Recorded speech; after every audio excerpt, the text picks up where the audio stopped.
10,000 টাকার টার্কিগুলোকে রাখা হয়েছিল 1.5 লাখ টাকা ভাড়ার প্রেসিডেন্টিয়াল স্যুটে।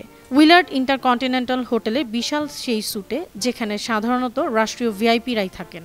মার্কিন প্রেসিডেন্ট ডোনাল্ড ট্রাম্প মঙ্গলবার হোয়াইট হাউসে থ্যাঙ্কসগিভিং এর ঐতিহ্যবাহী টার্কি পার্ডন অনুষ্ঠানে মজা করে বললেন, The turkeys being pardoned today go by the names of Gobble and Waddle. তিনি নাকি দুই টার্কির নাম রাখতে যাচ্ছিলেন তার প্রতিপক্ষ দল ডেমোক্র্যাট নেতা চাক শুমার ও ন্যান্সি পেলোসির নামে, যাদের তিনি কখনোই ক্ষমা করবেন না। ট্রাম্প বলেন, প্রথম যখন টার্কিদের ছবি দেখলাম ভাবছিলাম, আচ্ছা ওদের নাম চাক আর ন্যান্সি রাখলে কেমন হয়। ডেমোক্র্যাট নেতা চাক শুমার আর ন্যান্সি পেলোসি তাদের নামই, কিন্তু পরে বুঝলাম তাহলে তো আমাকে ওদের ক্ষমা করতে হবে, আর আমি তাদের দুজনকেই কখনোই ক্ষমা করতাম না। মেলানিয়া যতই বলুক ডার্লিং এটা করলে ভালো হয়, তবুও না। I wouldn't pardon them. I wouldn't care what Melania told me. Darling, I think it would be a nice thing to do. I won't do it, darling.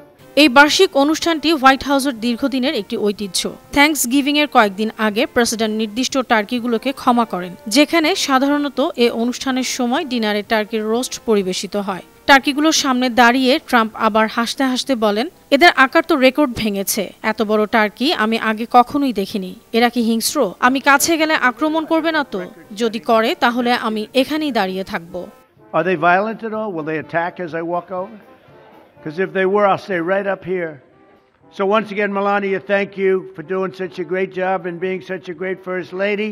And now, better or as good? Do they tend to be a little fatty, maybe? No, he said no, he knows the turkey business. Anyway, despite their size, Secretary Kennedy.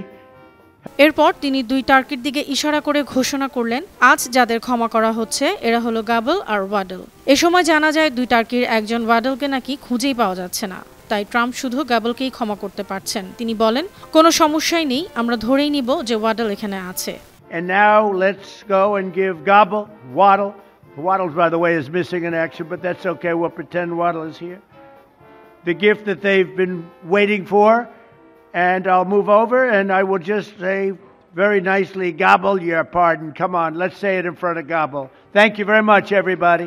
Trump এরপর গাবলের দিকে এগিয়ে গিয়ে আনুষ্ঠানিকভাবে বলেন, তুমি কি প্রস্তুত গাবল? আমি শুধু এটুকুই বলবো, তোমাকে একটা গুরুত্বপূর্ণ কথা বলতে চাই। তোমাকে এখনই সম্পূর্ণভাবে শর্তহীনভাবে ক্ষমা করা হলো।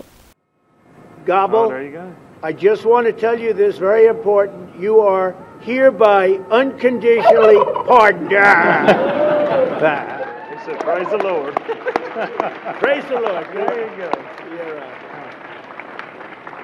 Beautiful. That's great. Beautiful. Well, it's nice.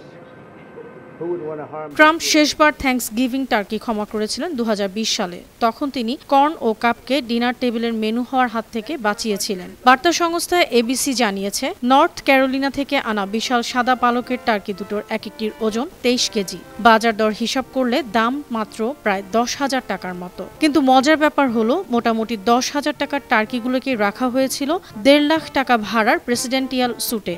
Willard intercontinental হোটেলে বিশাল সেই স্যুটে, যেখানে সাধারণত রাষ্ট্রীয় ভিআইপিরাই থাকেন।